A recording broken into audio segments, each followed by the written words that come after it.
Hey, it's Joe Glines from Automator. A couple interesting use cases I used NotebookLM for. You could have done this in many AI tools, but NotebookLM is special because it does a really good job of, when you provide it information, to restrict itself to that information. So here's the first example. I had a very, very good sales letter that I found in a book. I know it gets great sales leads and stuff. So I'm somewhat of an expert in copywriting now. I can spot things. Writing it's tougher, but I can spot how they're motivating people and triggering people.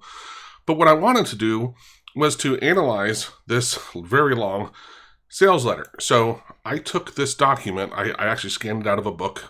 I fed it to NotebookLM.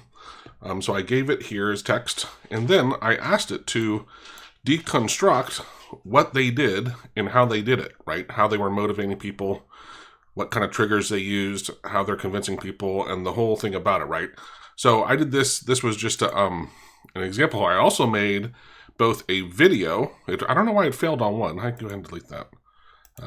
Every once in a while they fail. It was pretty rare. But I deconstructed the video and the audio playback, and I was listening to it, and it was just phenomenal. So that was one use case. Again, I wanted it to restrict it to just this, right? So it was really, really cool. That worked out great. Now the other one was this really cool thing. I have a JSON file that has links to all of our videos and documents and tutorials on YouTube and our scripts. And I fed that JSON file. It doesn't take JSON files, but I just changed the extension to TXT instead of JSON. And can I see the file? No. But it still took it, right? So I just changed the extension. Here you can see it's an actual JSON file, but it's still just plain text, right? So I fed it to it. And then I came over here and I said, hey, create me a infographic. Or that was just, sorry, that's the, what is this thing called? I forget what that's called. A map. That's like a data map, mind map. No, here's the infographic on automating keystrokes.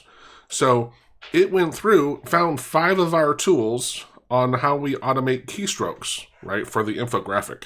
I created one for YouTubers. Look at all of our tools and tell me which ones YouTubers would find helpful. So I could also do this, let's say, for radiologists or for mechanics or whatever, right?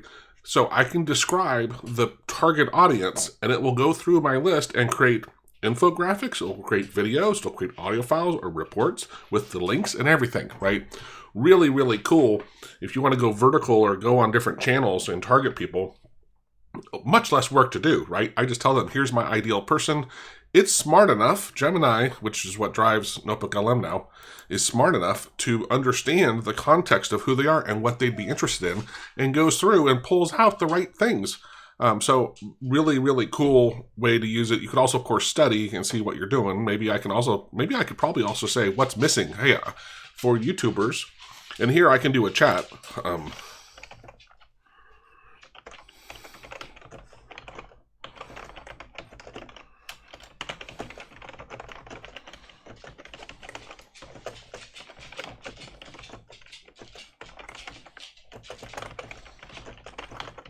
So I'm going to have it build 10 things. I can list 10 things.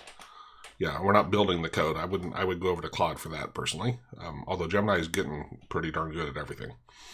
So, maybe it can help peak for this target audience. I'm trying to come up with things. What should I do that I'm not doing, right?